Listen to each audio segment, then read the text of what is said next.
সালাম আলাইকুম। ওয়ালাইকুম আসসালাম। সালাম আলাইকুম। নাম কি আপু? আমার নাম জি, মায়া।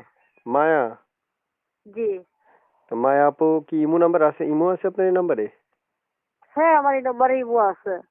প্রিয় দর্শক, আগে ইমোতে কল দেওয়ার আগে আমাদের চ্যানেলটা সাবস্ক্রাইব করবেন, তারপর ওনাকে কল দিলে উনি কল রিসিভ করে কথা বলবে। পুরো ভিডিও দেখবেন, তারপর তাকে কল করবেন। কি নাম? মায়া না? জি। বয়স কত? কেন আসছেন? আট- বিস্তারিত একটু বলেন। 18 বছর আমার বয়স। প্রতিবেদনে আছি অনেক কষ্টে পড়া। এত সুন্দর একটা মনের মানুষ পাই যে সারা জীবন আমার দায়িত্ব দিয়ে পাশে রাখতে পারে। এই নাম্বারটা কার? এই নাম্বারটা আমার। তো আপনার কাছে শুনতে চাচ্ছি, কেমন বয়সী মনের মানুষ চাচ্ছেন? বাসায় কে কে আছে একটু বলেন। মনের মানুষ যেমনই হোক, বয়স্ক হইলে আমার কোনো সমস্যা নাই। বাসায় শুধু আমার মা আছে আর ছোট একটা বই আছে, আর কেউ নাই। আচ্ছা, বাসায় শুধু মা আছে, বোন আছে, আর কেউ নাই?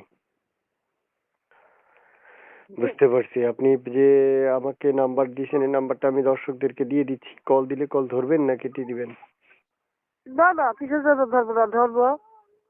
শিওর ধরবেন তো? হ্যাঁ, শিওর ধরবো। অনেকে বলে কল ধরে না, আমাকে কমেন্ট বক্সে অনেকে লিখে। এই জন্য আমি আপনাদেরকে বলছি সতর্কতাভাবে যে আপনারা কলগুলো ধরবেন, ধরে কথা বলবেন, ঠিক আছে? হ্যাঁ, ধরবো অবশ্যই। বরাবর ইমো আছে। আসলে আমার ইমো মোবাইলের ক্যামেরাটা নষ্ট। যার ইমোতে কথা আমার মন থাকে সে আমার ইমোতে ফোন দিতে পারবে, যোগাযোগ করতে পারবে, সমস্যা নেই। আচ্ছা, আপনার একটা ছবি পেয়েছি, এটা কার? এই ছবিটা আমার। ঠিক আছে।